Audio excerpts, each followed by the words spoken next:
করব কাজ গড়ব দেশ, সবার আগে বাংলাদেশ এই স্লোগানকে সামনে রেখে পাবনা ৪ আসনে বিএনপি মনোনীত ধানের শীষের প্রার্থী হাবিবুর রহমান হাবিব নির্বাচনী ইশতেহার ঘোষণা করেছেন।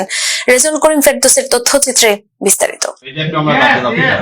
শুক্রবার ঈশ্বরদী প্রেস ক্লাব মিলনায়তনে আয়োজিত নির্বাচনী ইশতেহার ঘোষণা অনুষ্ঠানে সভাপতিত্ব করেন বিএনপি জাতীয় নির্বাহী কমিটির সদস্য ও ঈশ্বরদী পৌরসভার সাবেক মেয়র মোখলেসুর রহমান বাবলু। নির্বাচনী ইশতেহারে ঈশ্বরদী রেলওয়ে জংশনকে আধুনিকায়ন করা, ঈশ্বরদী রেলওয়ে গেটে আধুনিক ফ্লাইওভার করা, ঈশ্বরদী লালপুর ও আটঘরিয়া উপজেলা নিয়ে ঈশ্বরদীকে জেলা ঘোষণা করা, যোগাযোগ ব্যবস্থার ক্ষেত্রে ঈশ্বরদী বিমানবন্দর পুনরায় চালু করা সহ 19টি উন্নয়নমূলক কাজের আশ্বাস দেন। এ সময় উপস্থিত ছিলেন বাংলাদেশ জাতীয়তাবাদী শ্রমিক দল কেন্দ্রীয় কমিটির কার্যকরী সভাপতি আহসান হাবিব, পৌর বিএনপি সাবেক সাধারণ সম্পাদক শামসুল আলম, সাবেক সাংগঠনিক সম্পাদক আজমল হোসেন ডাবলু, নির্বাচন পরিচালনা কমিটির প্রধান সমন্বয়ক মাহবুবুর রহমান পলাশ, ঈশ্বরদী সরকারি কলেজ ছাত্র সংসদের সাবেক ভিপি রেজাউল করিম শাহীন সহ প্রিন্ট ও ইলেকট্রনিক মিডিয়ার সাংবাদিকরা নির্ভীকভাবে তুলে ধরার জন্য তাদের পেশাগত স্বাধীনতা ও নিরাপত্তা নিশ্চিত করা হবে।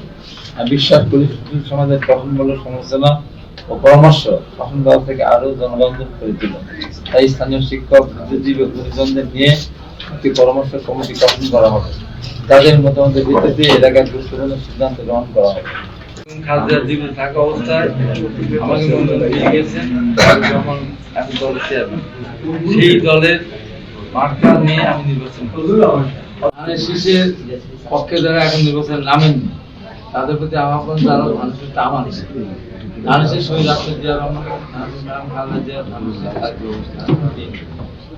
এখনো এসে ধানের শীষ নির্বাচন করতে পারেন, কিন্তু ধানের শীষ নির্বাচন করবেন না বিএনপি করবেন এই কথাটা কিন্তু বারোটাকে পরে বলতে পারবেন না।